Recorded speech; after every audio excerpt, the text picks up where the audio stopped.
Bismillahirrahmanirrahim. Assalamualaikum warahmatullahi wabarakatuh.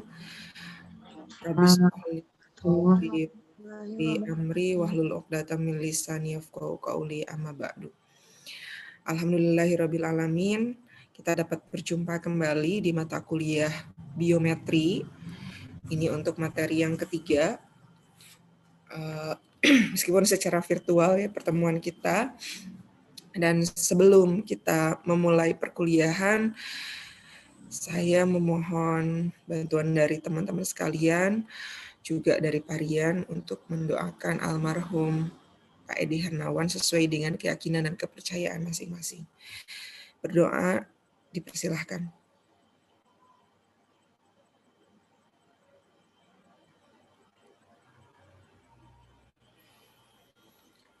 Terima kasih.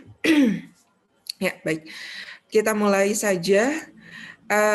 Minggu lalu kita sudah memberikan tugas ya, latihan. Kita coba sedikit bahas karena ternyata ketika saya melihat, mohon maaf juga ini Parian belum sempat ini, nanti saya coba kirimkan ke Parian. Belum, saya lihat belum semuanya dong gitu ya. Ada yang sudah benar tapi di awal-awalnya sudah benar, tapi ketika ke akhir-akhirnya jadi salah. Dan di biometri ini, ketika ada perhitungan yang keliru satu saja, ya kesananya jadi akan salah. Penarikan kesimpulannya juga bisa jadi salah. Gitu. Jadi ini benar-benar harus teliti dan benar-benar harus dipahami. Kekeliruan yang pertama adalah, saya rasa waktu itu juga sudah disampaikan ya, ketika ada yang bertanya, seandainya ada hasil yang seperti ini, itu dihitungnya berapa? Ya tetap dihitungnya 7, karena ulangannya ada 7. Tetapi kalau ada nilai strip ini bisa berarti tidak muncul nilainya. Artinya tidak memberikan hasil, artinya 0, tidak ada perubahan. Berarti di sini nilainya tuh 0, 0, dan 0. Tetapi kalau jumlah ulangannya tetap sama saja, ulangannya mah 7 dalam RAL tuh ya. Nah, ini banyak yang keliru di sini. Jadi N-nya ada yang dihitung di sini 7, ada yang dihitung di sininya 5, ada yang dihitungnya di sini 6. Secara logika tidak mungkin ulangannya beda-beda dalam satu rancangan percobaan yang sama. Ya. Tapi banyak ini yang dihitungnya jadi begitu, jadi 5, jadi 6 gitu. Itu kekeliruan yang pertama. Bisa dicek di lembar jawabannya masing-masing. Kalau sudah 7 semuanya udah benar. Kalau masih 5, 6 dari sini aja udah salah. Kesananya pasti salah. Kenapa? Karena nanti perhitungan di sini ya ketika Anda menentukan nilai sigma X terutama rata-rata, mungkin akan jadi keliru karena yang dihitungnya ada 5, karena yang dihitungnya ada 7. Gitu. Ya, kalau sigma XA-nya udah benar, N-nya udah 7, ini mungkin banyak yang benar semua di sini.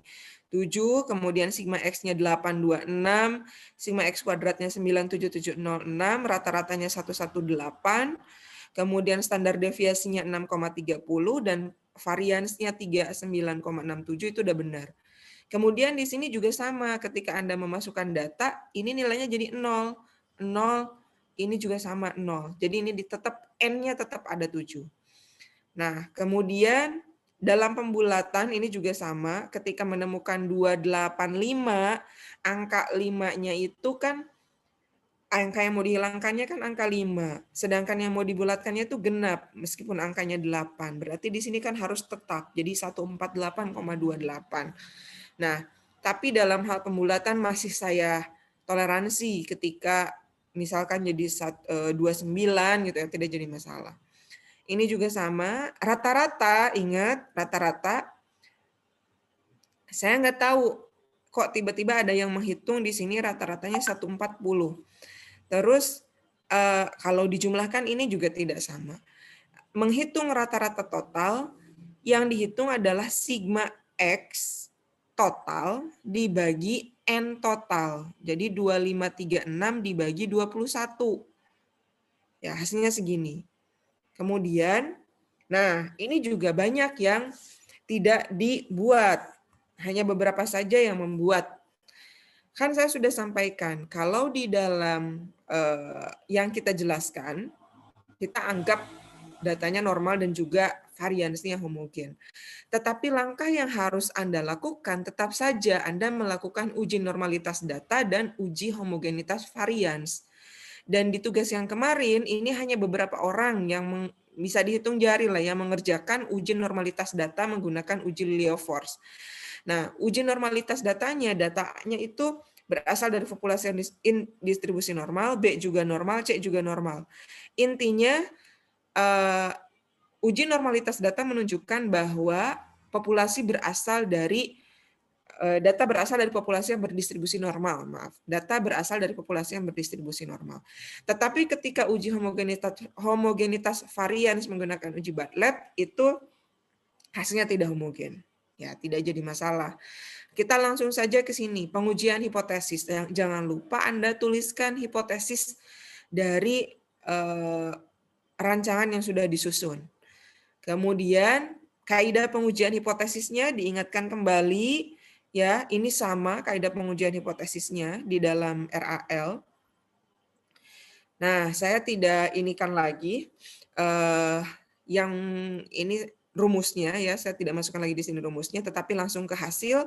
Ini nilai faktor koreksinya 306252,19.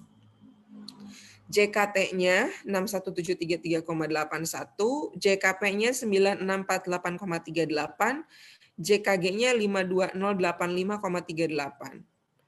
Nah, kemudian ini nilai masuk ke analisis varians, analisis sidik ragam. Mu P-nya 2, karena treatment-nya ada 3, Mu G-nya 18, Mu T-nya 20. KTP-nya ini, sehingga nilai F hitung 1,67, F 0,05-nya 3,55, dan F 0,01-nya 6,01. Ketika kita membandingkan antara nilai F hitung dengan F 0,05 dan F 0,01, ya F tabel ini, ternyata F hitungnya lebih kecil dari 0,05, sehingga kesimpulannya berbeda tidak nyata atau terima H0. Dari sini kita hitung koefisien keragaman. Koefisien keragamannya 44,54%. Karena koefisien keragamannya besar, maka ini menunjukkan bahwa derajat kejituannya kecil. Oleh karena itu, uji lanjutan yang dapat dilakukan untuk uji ini adalah uji Duncan. Nah, kalau Anda menjawab sampai ke sini, terus semuanya benar, itu nilainya 100. Kalau ada yang salah-salah, ya nilainya tidak akan optimal. Tapi kalau dari depan aja udah salah, kesananya sudah tidak saya koreksi. Itu untuk menginikan nanti ya di saat UTS. Jadi begitu di dalam penyusunan data, dalam penyajian data, hasil yang Anda urutkan atau yang Anda peroleh itu tidak benar, ya kesananya pasti salah dan sudah tidak perlu saya koreksi lagi gitu, karena di awal ini sangat menentukan sampai jawaban selanjutnya benar atau tidaknya. Oke, sampai di sini ada yang mau ditanyakan untuk pembahasan yang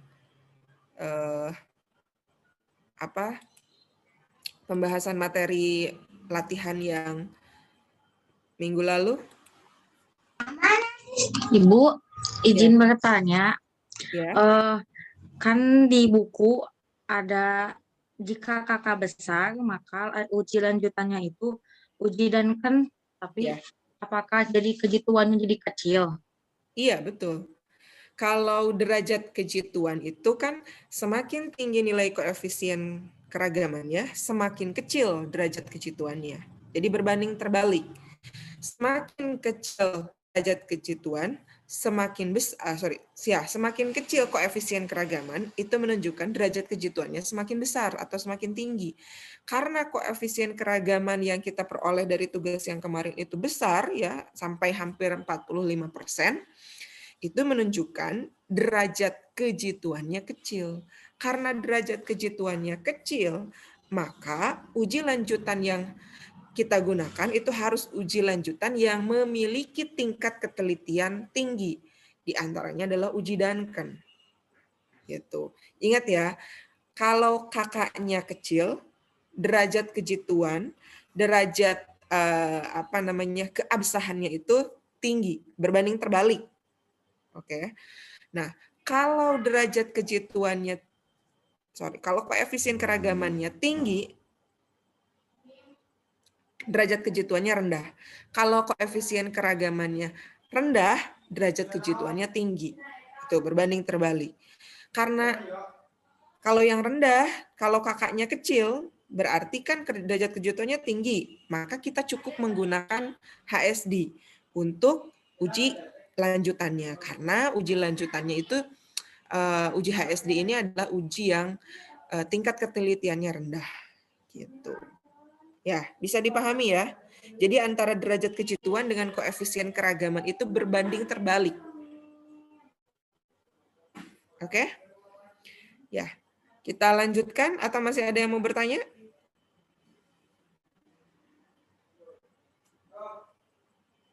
Ya, kalau tidak ada kita lanjutkan.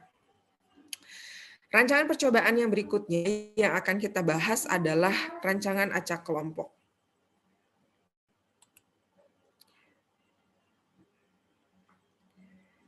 Nah, perlu kita ketahui bahwa di lapangan itu umumnya sulit sekali untuk mendapatkan kondisi yang benar-benar homogen. Betul? Tingginya harus sama, jumlah daunnya harus sama, kemudian usianya harus sama, batangnya atau percabangannya harus sama, misalkan gitu ya. Itu akan sulit kalau kita melakukan penelitian di lapangan. Benar-benar akan sulit di lapangan, harus kita buat seperti itu. Sehingga jika percobaan dilakukan menggunakan rancangan acak lengkap, ini dapat dipastikan galat yang kita peroleh itu akan besar. Jadi tidak memungkinkan kita menggunakan rancangan acak lengkap atau RAL. Ini berarti pengaruh perlakuan akan sulit untuk nyata atau menonjol. Jadi sudah bisa kita prediksi dengan kondisi yang tidak homogen, lalu kita menggunakan rancangan acak lengkap, sudah pasti tidak akan ada pengaruh yang menonjol atau yang nyata. Kenapa? Karena galat yang munculnya itu akan dipastikan akan besar sekali perbedaannya. Nah, oleh karena itu, untuk mendapatkan galat yang lebih kecil, perlu dilakukan upaya pengendalian homogenitas pada lokal-lokal tertentu, atau yang kita kenal sebagai lokal kontrol. Nah, ini sesuai dengan materi di awal bahwa rancangan percobaan yang kita pilih yaitu sangat menentukan efektivitas, efisiensi dari penelitian yang kita lakukan. Jadi tidak semua rancangan percobaan itu berlaku untuk semua eksperimen. Gitu. Contohnya adalah ini. Makanya ada berbagai macam rancangan percobaan yang perlu kita pelajari. Nah, pada rancangan acak kelompok, yang namanya lokal kontrol itu merupakan pengelompokan perlakuan secara lengkap pada kelompok-kelompok, blok-blok atau lokal-lokal. Nah, di sini ada pengelompokan, makanya rancangan acak kelompok juga sering disebut sebagai grouping eksperimen karena ada pengelompokan. Kemudian randomized block gitu ya, atau desain blok acak gitu. Jadi yang di acaknya itu bloknya gitu. Nanti kita lihat. Jadi pada rancangan acak kelompok, perlakuan-perlakuan percobaan itu ditempatkan secara random pada tiap-tiap kelompok. Nah, kita lihat perbandingannya dengan yang minggu lalu. Dengan rancangan acak lengkap nanti ya. Nah, dengan metode penempatan perlakuan semacam ini, maka variasi antar strata atau blok replikasi ya, ini dipisahkan menjadi variasi antar strata dalam perlakuan. Oleh karena itu, rancangan ini cocok digunakan untuk mengontrol variasi bahan atau areal percobaan ke satu arah. Gitu. Nah, rancangan acak kelompok ini merupakan rancangan untuk percobaan lapangan atau field eksperimen yang paling sederhana. Ya karena itu tadi, karena di lapangan tidak memungkinkan kita untuk mengontrol seluruh unit percobaan atau unit-unit eksperimen secara homogen. Jadi homogenitasnya pasti akan bervariasi.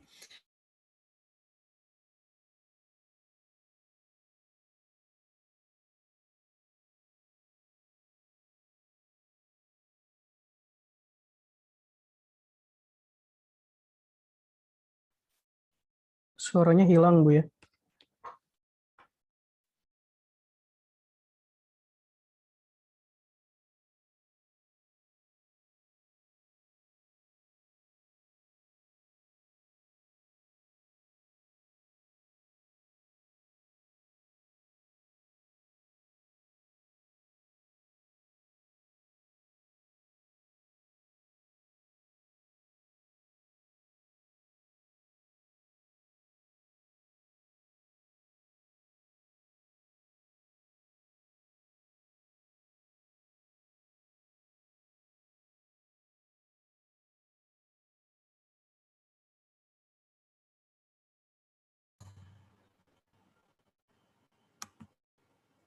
Nge-freeze ya? Sekarang Ya, kedengaran nggak, Pak? sekarang ada, sekarang nggak Ya, muncul lagi. kita ulangi saja. Kok bisa nge-freeze ya? Oke, nggak apa-apa. Tadi sampai satu arah, Bu. Oke.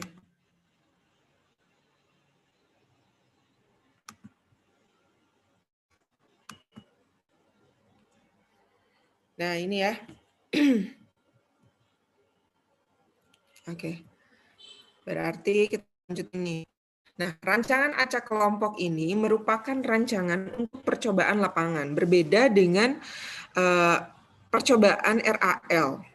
Ya, kalau RAL karena kita bisa mengontrol homogenitas variansnya, jadi homogenitas dari unit-unit percobaannya kita bisa kontrol ya untuk penelitian-penelitian di laboratorium, jadi tidak jadi masalah sehingga galatnya tidak akan terlalu tinggi. Tapi ketika kita melakukan percobaan di lapangan, ya tidak mungkin kita bisa mengontrol unit-unit percobaannya. Homogenitas dari unit-unit percobaannya itu akan sulit dikontrol. Nah, sehingga tidak cocok kalau kita menggunakan RAL. Karena kalau kita menggunakan RAL sudah bisa dipastikan galatnya akan besar. Nah, oleh karena itu, kita menggunakan rancangan acak kelompok sebagai rancangan field eksperimen yang paling sederhana.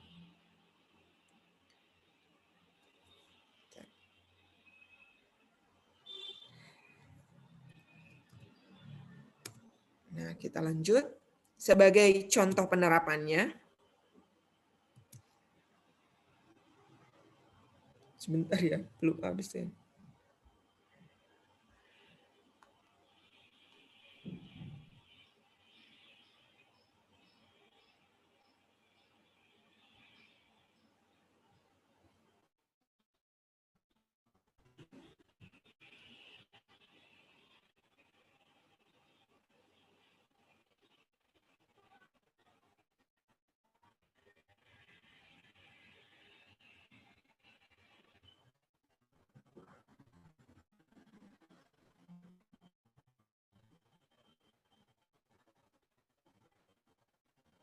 Ya. Sebagai contoh penerapannya, sebuah percobaan pemupukan dilakukan untuk membandingkan 4 jenis pupuk, yaitu pupuk A, pupuk B, pupuk C, dan pupuk D terhadap produksi padi. Nah, padinya ini kan nggak bisa kita homogenkan kan, karena ada di lapangan. Itu nggak mungkin kita buat padinya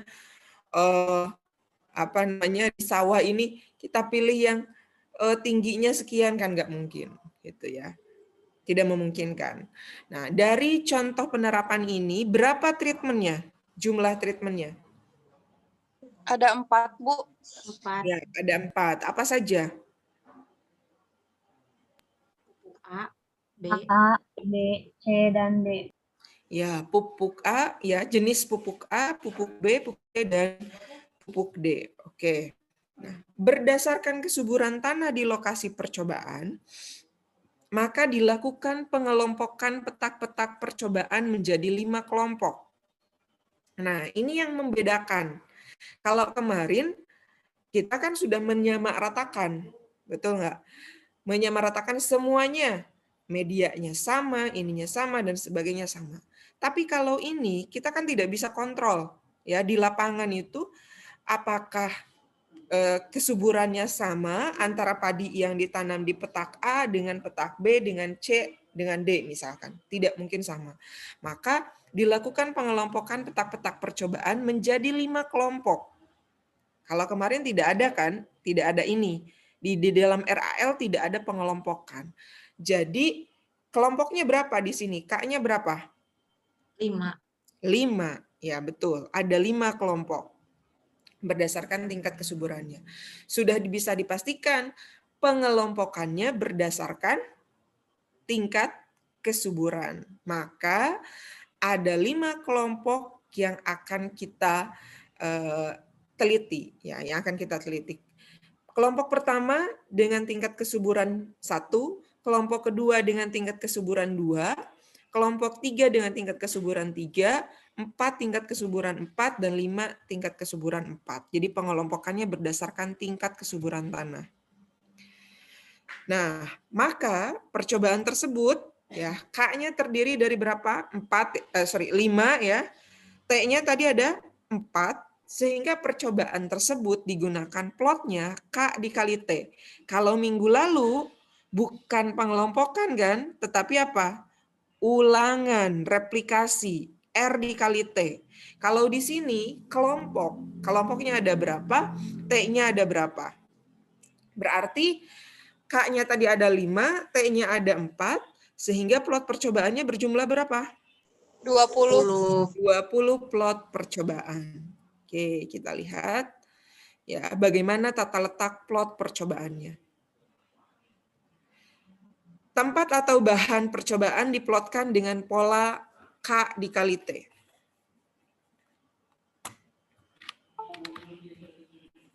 K dikali T. K-nya ada 5. 1, 2, 3, 4, 5. Treatmentnya ada berapa? Ada 4. 1, 2, 3, 4. Ini yang membedakan antara RAL dengan RAK. Kalau di dalam RAL ini tidak ada pengelompokan. Tidak ada ini. Tidak ada pengelompokan ini. Bebas. Acaknya pun bebas, randomnya pun bebas, mau perlakuan apapun bebas. Tapi kalau di RAK ini ada pengelompokan. Dan yang perlu diingat, di dalam satu kelompok ini tidak boleh ada perlakuan yang sama. Nah, kalau di RAL kemarin, karena bebas, mau di sini B semua nggak masalah. Mau ke sini B semua nggak masalah. C semua nggak masalah. Tapi kalau di sini tidak boleh. Terutama di dalam satu kelompok tidak boleh ada perlakuan yang sama. Makanya tidak dikali dengan replikasi, tetapi kelompok dikali treatment. Treatmentnya yang harus berbeda. 1, 2, 3, 4. Berarti kalau di sini sudah ada C, tidak boleh ada C lagi di sini. Harus yang lain. Kalau di sini sudah ada B, di sini dan di sini tidak boleh ada B. Nah, oke ya, ini petaknya boleh dihitung 1 sampai 20. Karena ada 20 plot percobaan. Tempatkan sampel ke dalam plot percobaan secara random. Nah, tapi ya ini tadi yang saya sampaikan, ada batasannya randomnya. Makanya di sini dikatakan sebagai apa? Randomized block design. Ya, setiap perlakuan hanya ada 1 kali dalam setiap blok ulangan.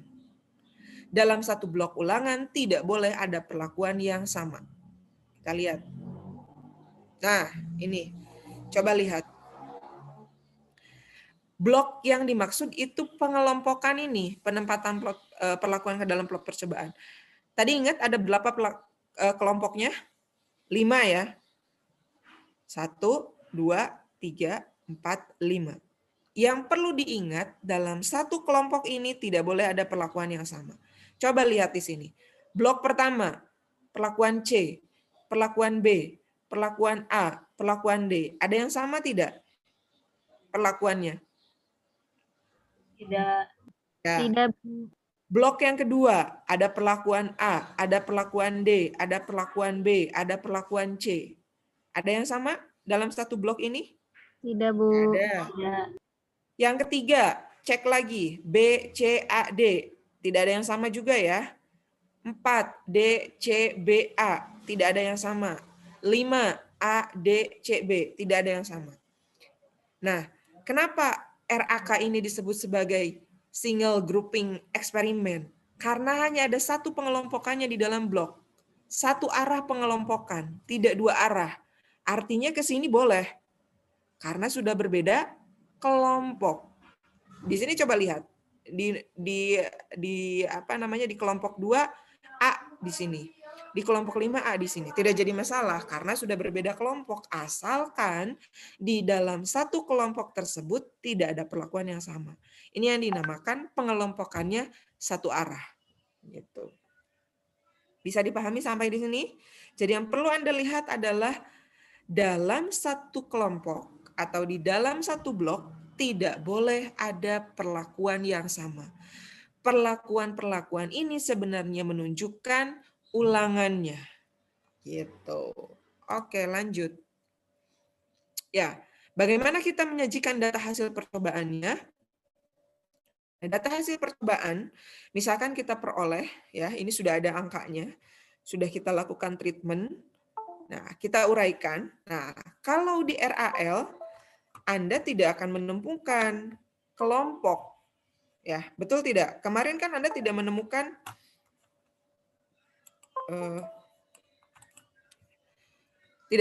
ini kan? Tidak menemukan kelompok 1, 2, 3, 4, 5, tidak ada. Anda hanya perlakuan A, perlakuan B, C, D, E, F gitu ya. Dan tidak ada menemukan sigma K1, K2, K3. Itu karena tidak ada pengelompokan. Baik, kita masukkan aja ya datanya. Anda lihat di data sebelumnya di kelompok di kelompok 1 perlakuan A nilainya berapa? 52,3 kan? Lalu Anda masukkan ke sini 52,3. Kemudian yang berikutnya di kelompok 2 perlakuan A itu berapa nilainya? Lihat lagi. 43,3. Di kelompok 3 perlakuan A berapa? 48,2. Kelompok 4 perlakuan A berapa? 43,7. Di kelompok 5 perlakuan A berapa? 30,4. Gitu. Tinggal Anda masukkan datanya. Silahkan urutkan dulu A di kelompok 1 berapa, 2 B di kelompok 2 berapa, 3 berapa, 4 berapa sampai 5 sampai B, C dan D. Silahkan.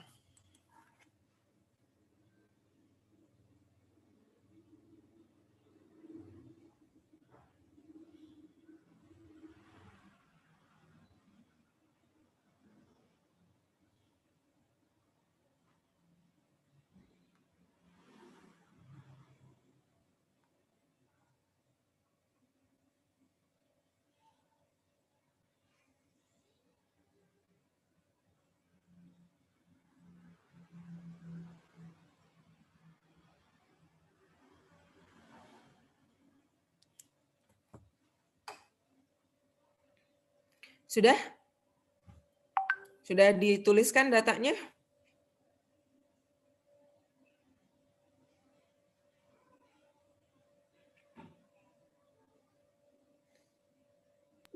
Sudah, Ibu. Ya.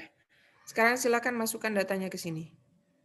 Ya, diurutkan saja di kelompok 1 A berapa, kelompok 2 berapa, 3 berapa sampai kelompok 5. Kemudian seperti biasa Anda hitung jumlah seluruh perlakuan, kemudian jumlah kuadrat perlakuan, rata-ratanya, standar deviasi, dan variansnya dari setiap perlakuan.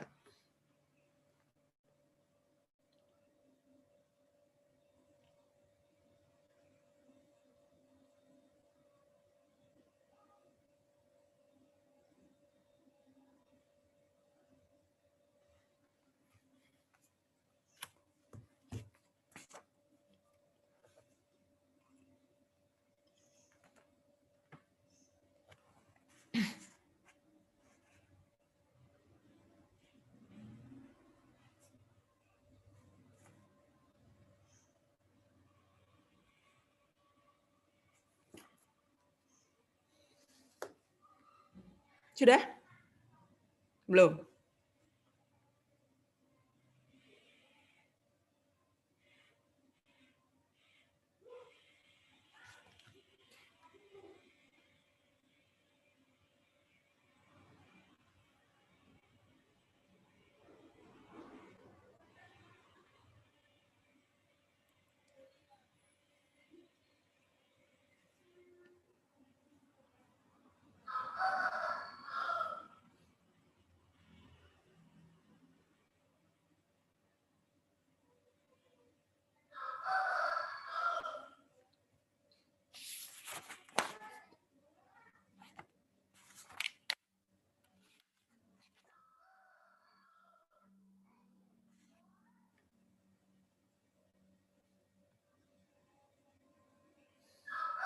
Silahkan dikerjakan terlebih dahulu ini.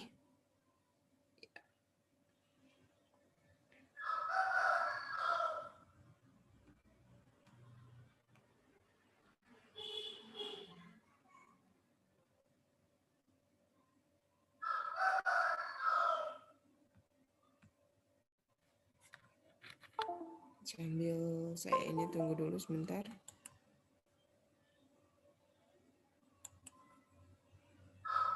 Ini data B-nya, kemudian data C, dan data D. Nah, kalau Anda sudah menghitung nilai ini ke bawah, ya setiap perlakuan, Anda juga hitung sigma setiap kelompok, jumlah setiap kelompok. Menghitungnya adalah dari kiri ke kanan ya.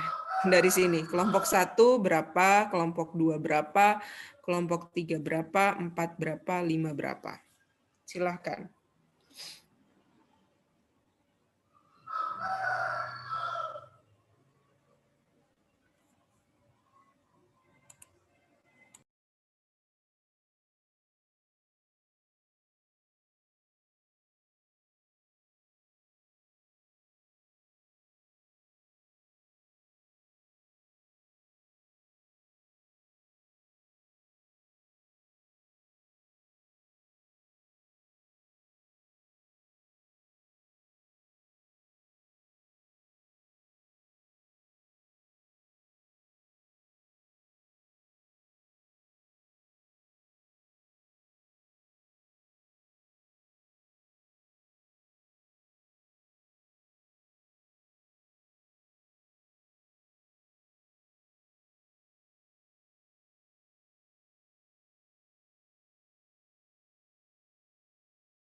Sudah dihitung ya?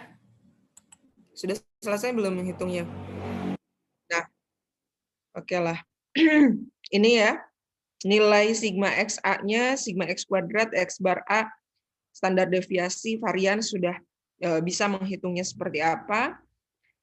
Sigma K Anda tinggal jumlahkan saja, ini dari kiri ke kanan, ya Anda jumlahkan. Sama seperti Anda menghitung sigma X, kalau menghitung sigma X perlakuan Anda ke bawah, kalau menghitung sigma kelompok Anda ke kiri, dari kiri ke kanan. Sorry.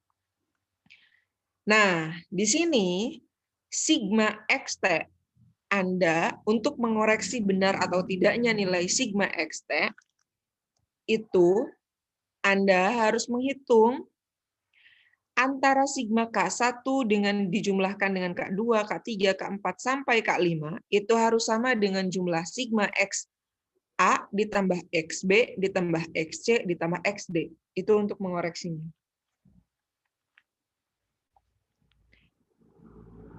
Nah, sigma X kuadrat T juga sama. Gitu ya. Antara sigma X kuadrat A ini dengan ini sebetulnya karena ini bisa dihitung sebetulnya ya untuk menentukan sigma X kuadratnya. Ya. Nah, kemudian X bar T. X bar T itu dihitungnya bagaimana? Sigma XT dibagi NT. Tetap saja X bar T adalah sigma XT dibagi NT. Berarti NT-nya di sini berapa? NT-nya di sini berapa? 20, Bu. 20, sehingga X bar T-nya diperoleh 39,34. Sekali lagi, bukan Anda menjumlahkan X bar A ditambah B ditambah C sampai ditambah D. Bisa dimengerti ya sampai di sini? Kita lanjutkan untuk analisis datanya. Yang pertama adalah Anda melakukan pengujian prasyarat analisis. Nah, dalam latihan, Anda tetap harus melakukan ini. Nanti pun kalau misalkan ada soal, entah itu RAL, entah itu RAK, penyelesaiannya, ya Anda tetap harus menggunakan pengujian prasyarat analisis. Pengujian prasyarat analisis di sini adalah uji normalitas data yang pertama. Periksa apakah keempat kelompok data tersebut telah diambil dari populasi yang berdistribusi normal atau tidak. Ini menggunakan uji Lilliefors. Ya, data A normal atau tidak, B normal atau tidak, C normal atau tidak, D normal atau tidak. Jika ada salah satu kelompok data tersebut berasal dari populasi yang tidak berdistribusi normal, maka analisis harus dilakukan dengan menggunakan statistika non-parametrik. Lalu ada uji homogenitas varians. Ini juga sama, homogen atau tidak keempat kelompok data tersebut. Jika ada salah satu yang tidak homogen, maka uji lanjutannya adalah uji statistika non-parametrik. Termasuk yang tadi di latihan RAL. Kita menemukan bahwa datanya normal, tetapi uji homogenitas variansnya tidak homogen. Itu tetap menggunakan statistika non-parametrik. Nah, kemudian lakukan pengujian hipotesis. Hipotesis yang kita buat di sini adalah HO-nya tidak terdapat perbedaan produksi padi yang signifikan setelah diberi 4 macam pupuk yang berbeda, sedangkan HA-nya terdapat perbedaan produksi padi yang signifikan setelah diberi 4 macam pupuk yang berbeda. Kaidah pengujian hipotesisnya masih sama sebetulnya ya di sini. Jika hasil analisisnya menunjukkan bahwa F hitung kurang dari sama dengan F tabel 0,05, maka kesimpulan analisisnya tidak terdapat perbedaan dan kesimpulan penelitiannya terima HO. Tidak terdapat perbedaan pengaruh antar perlakuan. Jika hasil analisisnya menunjukkan bahwa F hitung lebih besar dari sama dengan dari F 0,05 dan kurang dari sama dengan F 0,01, maka kesimpulan analisisnya berbeda nyata. Kesimpulan penelitiannya tolak HO, terdapat perbedaan pengaruh yang nyata antar perlakuan. Jika hasil analisisnya menunjukkan bahwa F hitung lebih besar dari F 0,01, maka kesimpulan analisisnya berbeda sangat nyata atau highly significant. Kesimpulan penelitiannya tolak HO. Gitu. Nah, langkah selanjutnya sama saja di sini juga menghitung faktor koreksi, tetapi di sini adalah K dikali T ya. FK sama dengan sigma XT dikuadratkan dibagi K kali T. Tinggal dimasukkan saja datanya, maka diperoleh FK-nya berapa? Silahkan dihitung.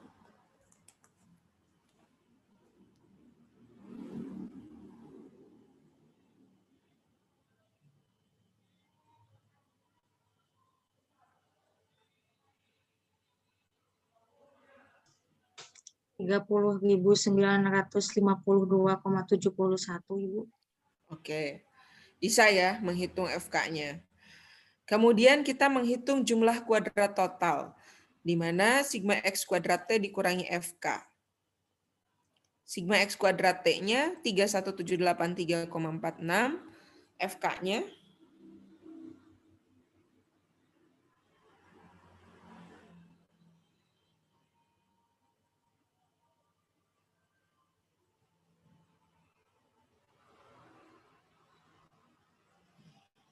maka JKT-nya berapa? 830,75. Oke. Ya, kita lanjut menghitung jumlah kuadrat antar perlakuan. Ini sama, tapi pembaginya di sini adalah kelompok. Ya, karena ini yang membedakan satu arah ini kelompoknya. Silahkan. Sigma XA dikuadratkan ditambah dibagi K.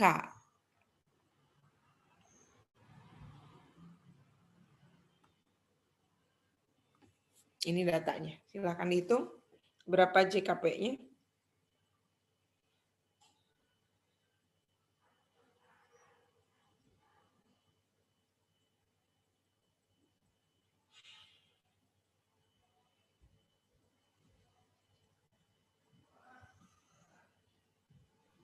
Tiga 347,82.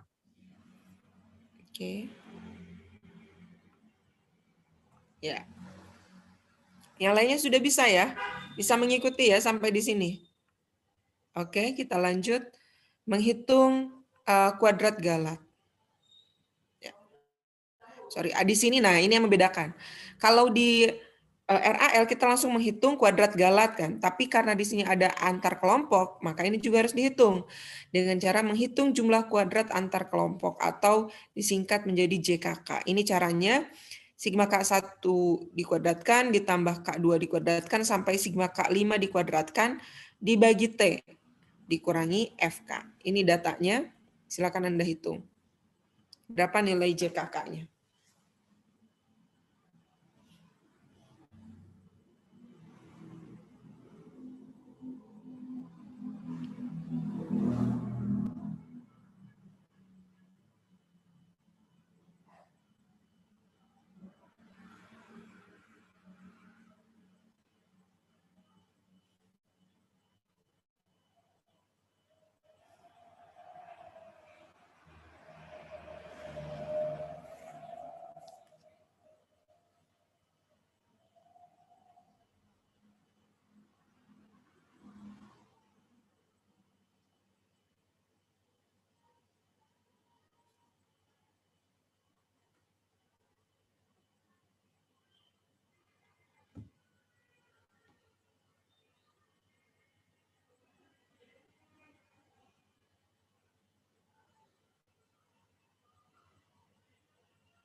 Sudah? Berapa nilai JKK-nya? 27,47. Oke, kita lanjutkan. Menghitung jumlah kuadrat galat. Baru menghitung jumlah kuadrat galat. Berapa jumlah kuadrat galatnya?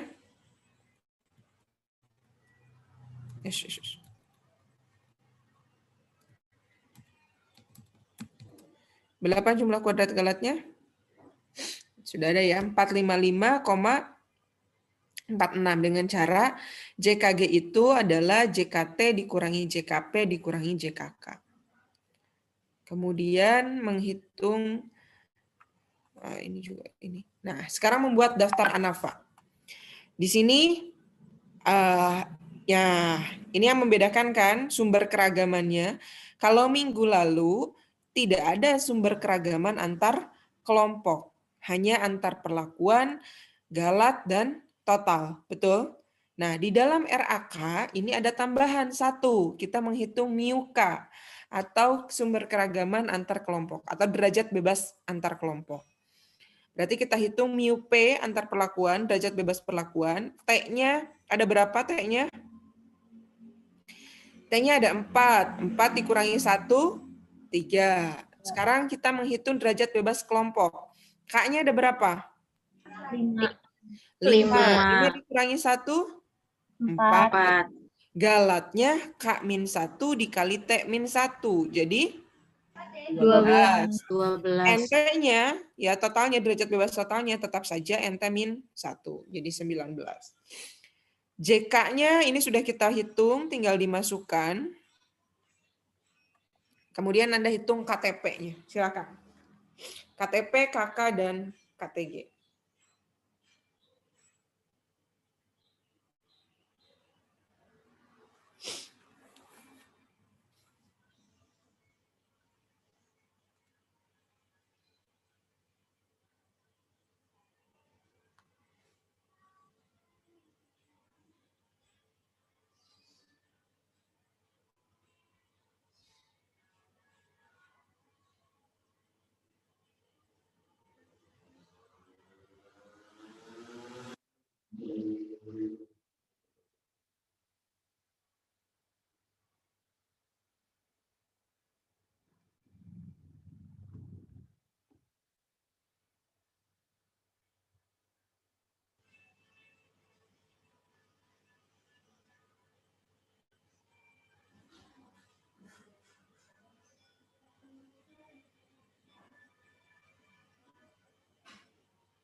Berapa KTP-nya? 115,94. 115,94. KTK-nya? 6,87. KTG? 37,96. Ya, bisa lah ya. Anda menghitungnya tinggal dibagi saja. Antara JKP dibagi MIUP untuk KTP, kemudian JKK dibagi MIUK untuk KTK, JKG dibagi MIUG untuk KTG. Nah, di sini tetap perhitungan F hitungnya. Walaupun di sini ada perlakuan antar kelompok, bukan perlakuan ya, ada sumber keragaman antar kelompok, tapi untuk menghitung F hitung itu adalah KTP dibagi KTG. Ya, nilainya 3,05. Lalu bandingkan antara F hitung dengan F tabel. MIUP-nya berapa? 3, betul? MIUG-nya 12. Anda cari di tabel 1 itu 3, 12. Ditemukan F0,05 3,49, F0,01 5,95. Lalu bandingkan apakah F hitung ini lebih kecil dari F0,05 atau berada di antara F0,05 dan F0,01 atau lebih besar dari F0,01. F hitungnya. Halo.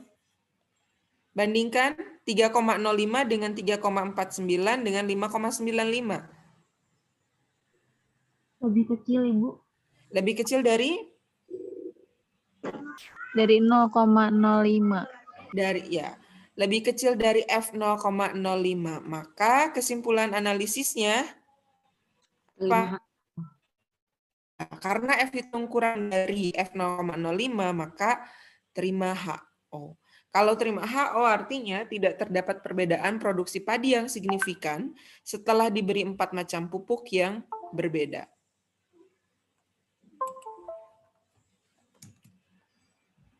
Kemudian kita juga menghitung koefisien keragaman. Silahkan dihitung untuk kakaknya.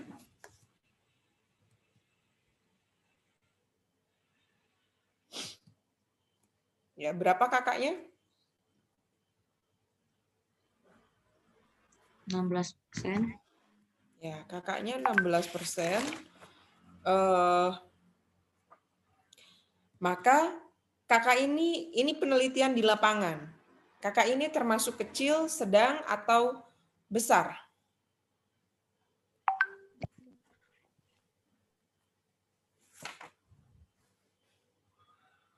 Ini adalah penelitian di lapangan. Jadi kakaknya termasuk kakak kecil, sedang, atau besar?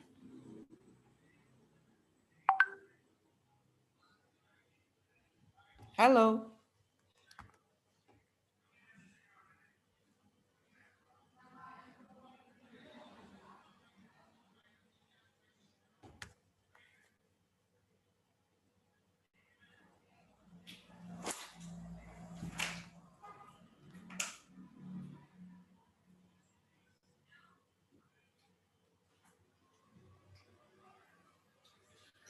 Halo? Ini kakaknya 16%.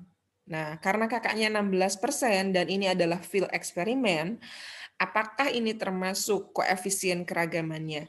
Kecil, sedang, atau besar?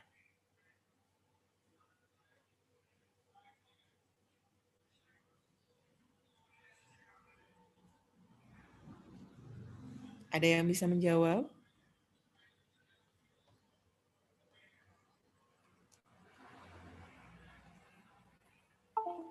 Ada yang bisa menjawab? Besar, Ibu. Besar? Oke, jawabannya besar. Yang lainnya? Jangan ditebak-tebak atuh, kan udah diberikan penjelasan sebelumnya. Yang lainnya kecil, besar, atau sedang? Sedang, Ibu. Sedang. Yang besar kenapa, yang sedang kenapa? Atau ada yang jawab kecil?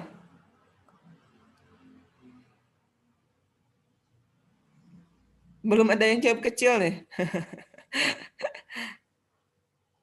Coba yang sudah memberikan jawaban, berikan alasannya. Kenapa itu masuk kakak besar atau itu masuk kakak sedang? Yang besar dulu boleh. Silakan.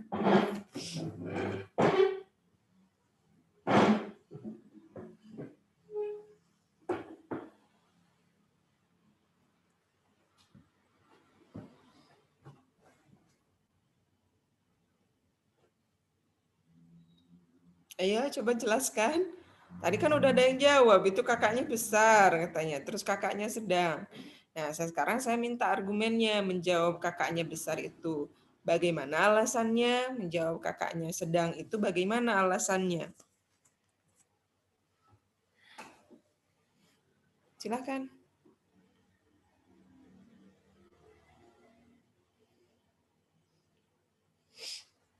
Ada yang mau berkomentar? Karena Ya, Ibu, silakan Melania. menurut saya, yang dari kutipan Ali Hanafiyah, percobaan di lapangan itu adalah 10-20%. Jadi bawahnya besar kan di antara 10-20%. Oke. Oke, yang jawabannya sedang?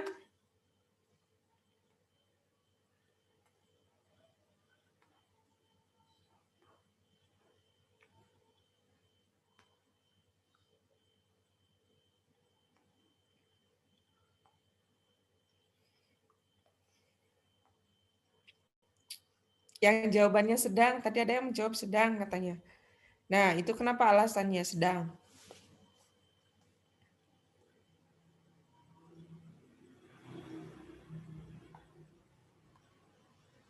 Wah, ini yang menjawab sedang tidak bertanggung jawab ini. Ayo, kenapa jawabannya sedang?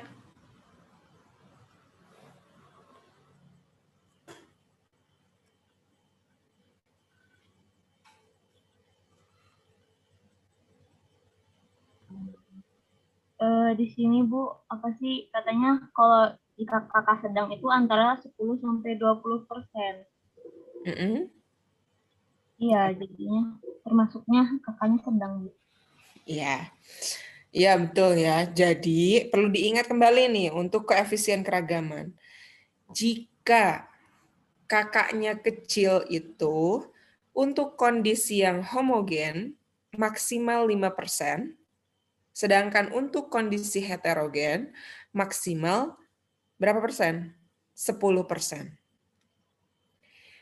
Itu dikategorikan sebagai kakaknya kecil. Tetapi untuk koefisien keragaman yang sedang, untuk yang homogen atau kondisi di laboratorium, itu berkisar di antara 5 sampai 10%. Untuk kondisi di heterogen atau di lapangan, itu 10 sampai 20%. Sedangkan yang masuk kategori kakak besar, itu untuk penelitian di laboratorium, itu minimalnya 10%, dan untuk penelitian di lapangan, itu minimalnya 20%.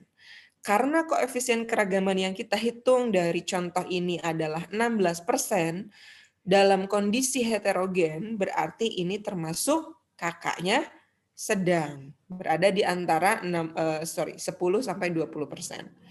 Nah, karena koefisien keragamannya sedang, maka derajat kejituannya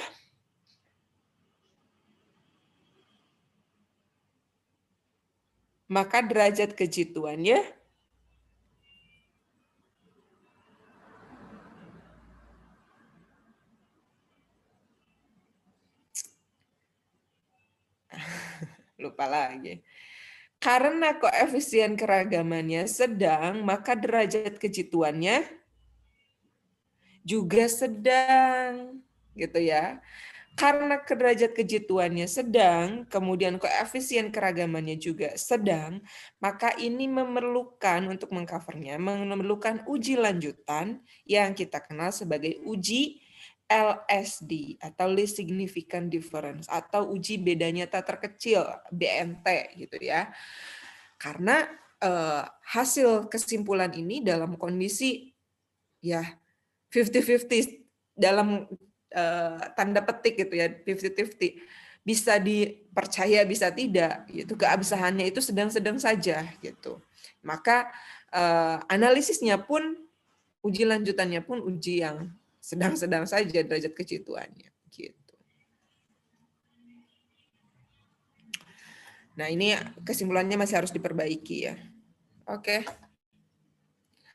Ada pertanyaan? Ada pertanyaan? Sudah selesai? Ini saya perbaiki dulu ya, di ininya nanti Parian akan upload ulang.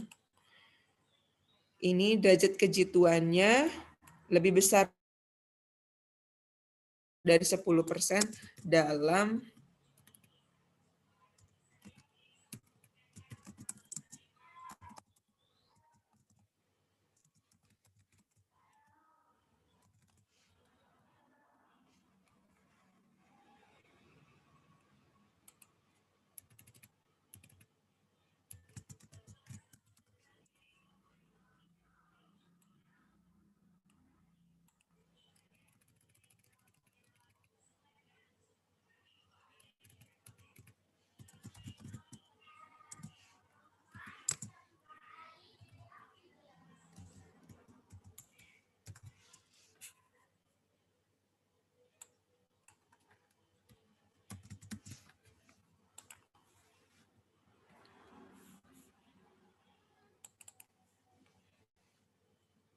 ya.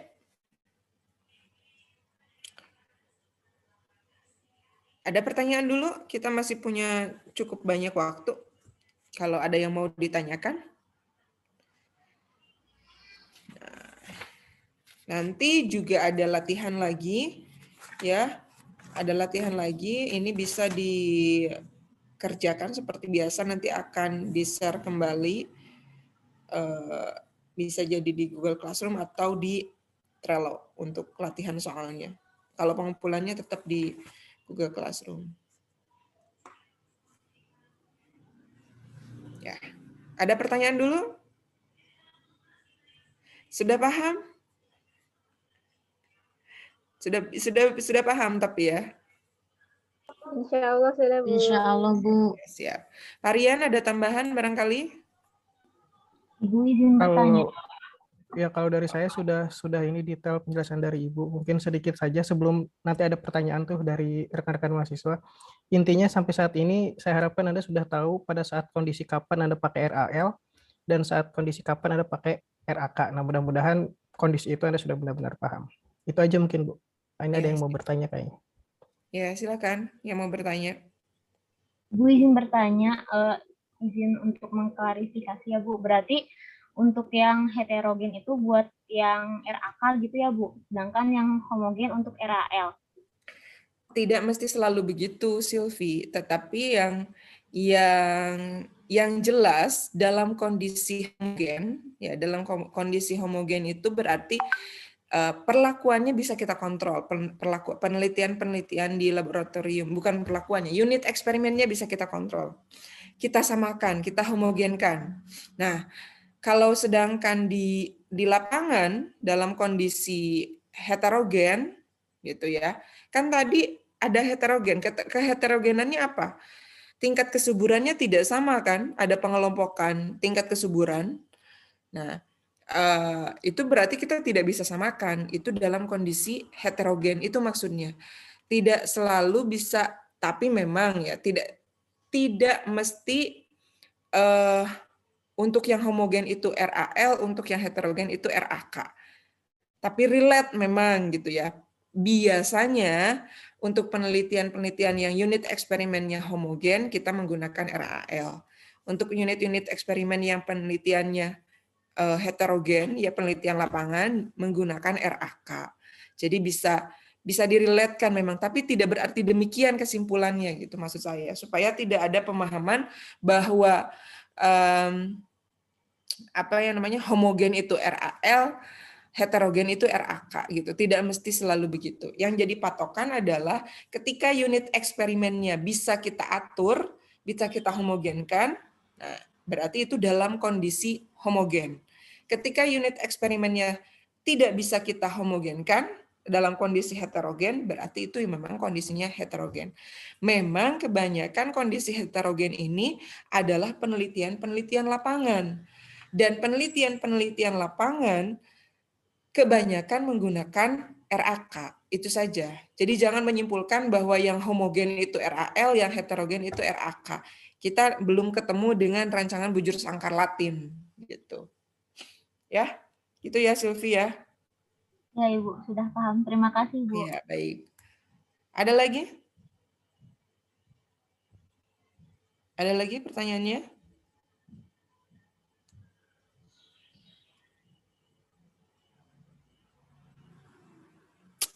Tidak ada? Ya, kalau tidak ada, sebelum saya menutup pertemuan hari ini di kelas A, barangkali ada satu kesimpulan dari saya untuk pertemuan hari ini, bahwa di dalam rancangan acak kelompok, ya, rancangan acak kelompok selalu ada pengelompokan, selalu ada blocking, selalu ada blok. Tapi pengeblokannya itu satu arah. Artinya hanya satu kelompok itu saja yang dikelompokkan, ya, satu blok, bukan kedua arah, kedua sisi. Kelompok aja gitu. Kemudian yang perlu dibatasi meskipun sama-sama randomized dengan RAL, ini perbedaan antara RAL dengan RAK, randomisasi yang dilakukan di dalam rancangan acak kelompok itu di dalam satu kelompok. Gitu. Jadi dalam satu kelompok tidak boleh ada perlakuan yang sama. Itu batasannya. Perlu diingat, dalam satu kelompok tidak boleh ada perlakuan yang sama. Rancangan acak kelompok ini lebih cocok digunakan untuk penelitian-penelitian lapangan. Yang sifat unit eksperimennya atau satuan percobaannya itu bersifat heterogen. Sulit untuk dihomogenkan. Gitu. Sulit untuk dihomogenkan. Kemudian yang perlu diingat lagi setelah 3 kali pertemuan, itu adalah koefisien keragaman dan relatifnya dengan derajat kejituan.